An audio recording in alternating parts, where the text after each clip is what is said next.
como estão as escolas em Portugal em plena segunda vaga da pandemia.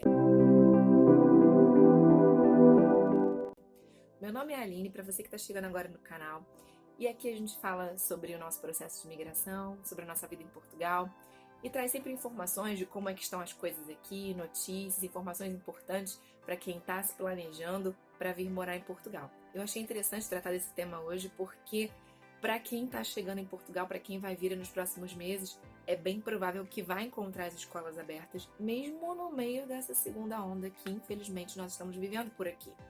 Então assim, em março era final do ano letivo e tudo parou. As escolas pararam, houve mesmo uma grande paralisação do comércio durante um tempo.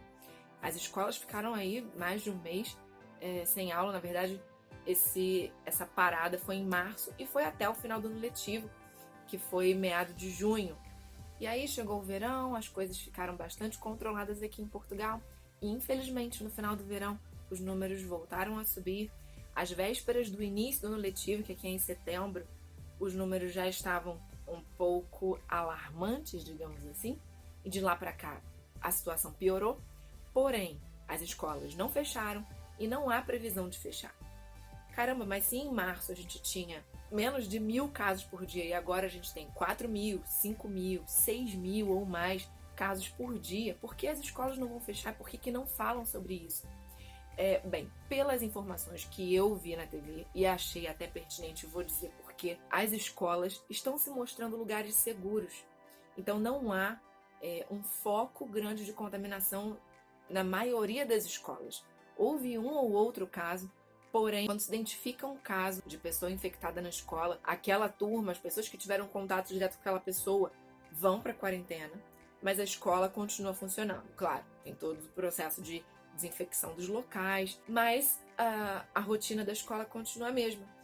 E isso tem se mostrado eficiente no sentido de que não estão verificando um aumento grande no número de casos de pessoas infectadas quando aparece um ali naquela escola. E eu posso confirmar isso porque nas escolas das meninas já teve caso até agora, na escola da Mimi houve um caso e foi exatamente assim. Não foi na turma dela, essa turma foi para casa, é o que chamam de isolamento profilático, é assim, por precaução, as pessoas ficam em casa e só houve mesmo aquele caso. Ou seja, mesmo tendo contato ali, 1 ou 2 dias, não sabemos quantos dias até que a pessoa manifestasse os sintomas, mas não houve outros contágios na escola. Já na escola da Lu, que é uma escola maior também, de jovens, houve uns 5, 6 casos entre os alunos, em turmas diferentes, e aconteceu a mesma coisa.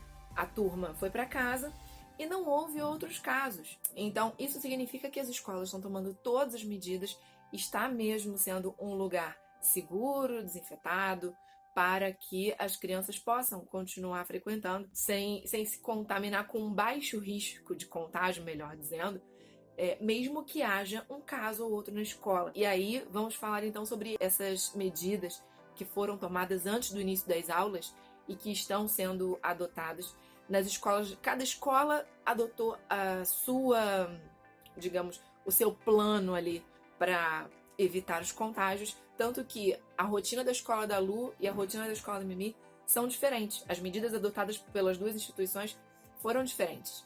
No caso da escola da Mimi, olha só que interessante que fizeram. Eu vou até colocar uma fotinho aqui do primeiro dia de aula para vocês verem.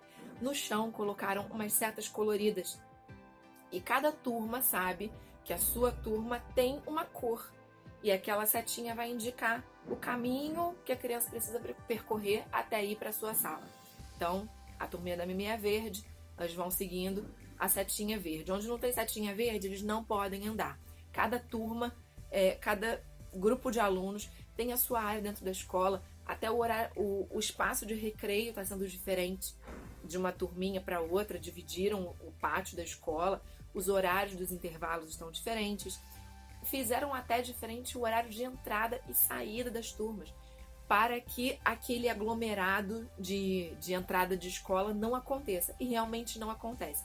Mesmo, né, vamos lá, tem cerca de 20 alunos, um pouquinho menos, mas as pessoas ali na porta mesmo respeitam e ficam mais afastadas. É muito melhor você afastar uma aglomeração, digamos, de 17 pessoas do que de 40, 50 responsáveis ali entregando as suas crianças, né, deixando as crianças na escola. Na entrada ali, todas as crianças desinfetam as mãos. Antes do primeiro dia de aula, a gente teve uma reunião na escola em que foram apresentadas aos pais todas as medidas de segurança adotadas pela escola. E uma delas foi o uso separado do banheiro e que a escola tinha sido reforçada com mais profissionais de limpeza. Então, num espaço curto de tempo, o banheiro era desinfetado. Outra medida que adotaram foi pedir para que a gente encape os livros, porque não se podia encapar os livros, agora é obrigatório encapar livro. Cada criança tem uma caixa de plástico, como essas caixas organizadoras, sabe? Que coloca ali os seus livros, os seus cadernos, e todo dia essa caixa que fica com material e a mesa, a cadeira, são desinfetados também. Inclusive nos intervalos, quando eles descem para o recreio, para o almoço, a salinha e essas caixas também são desinfetadas. Já na escola da Lu, o uso da máscara é obrigatório, o que não acontece na escola da Mimi. Desde o início, essas regras que foram colocadas aqui em Portugal para o uso obrigatório de máscaras não abrangem menores de 10 anos.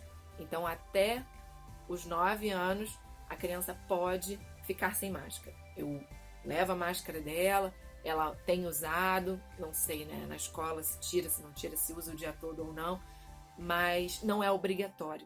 Já na escola da Luana é obrigatório. E no primeiro dia de aula, eles tinham que ir com a máscara, logicamente. Chegando lá, receberam cada um 3 máscaras dessas reutilizáveis de proteção número 3, ou seja, ela é um pouco mais eficiente do que aquela descartável azulzinha que se usa geralmente em hospital.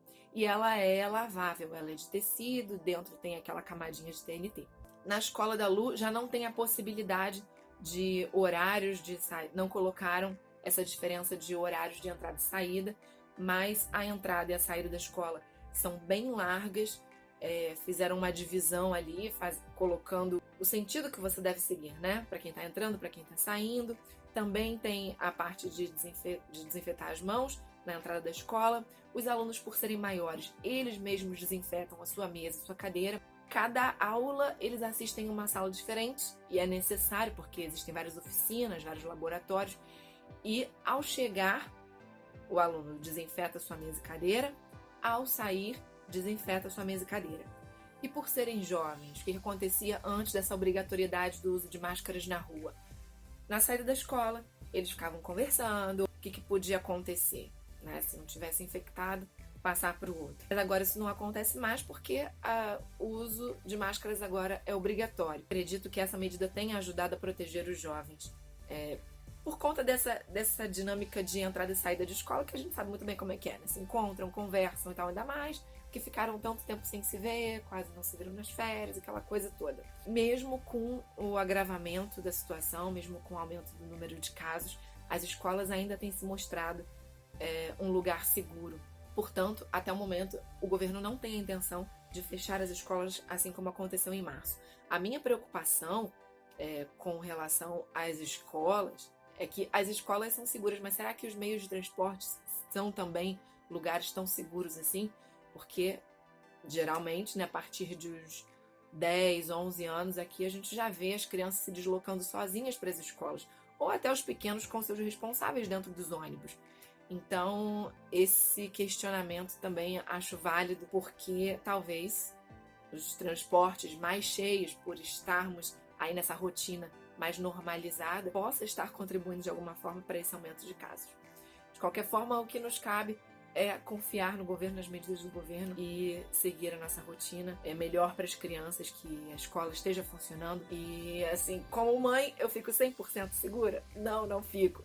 Mas eu fico um pouco mais tranquila por saber de todas essas medidas que estão sendo tomadas nas escolas. Agora me diz uma coisa, se a escola do seu filho e sua filha voltasse a funcionar, eu sei que a maioria das escolas do Brasil não está em regime presencial. Né? Com essas medidas todas, você ficaria seguro, ficaria segura? Como é que ficaria seu coração aí? Me fala. E aí a gente vai conversando aqui, deixa aqui nos comentários qualquer dúvida, pergunta que você tenha a respeito das escolas de Portugal, que a gente vai respondendo, tá bom? Um beijo, até o próximo vídeo.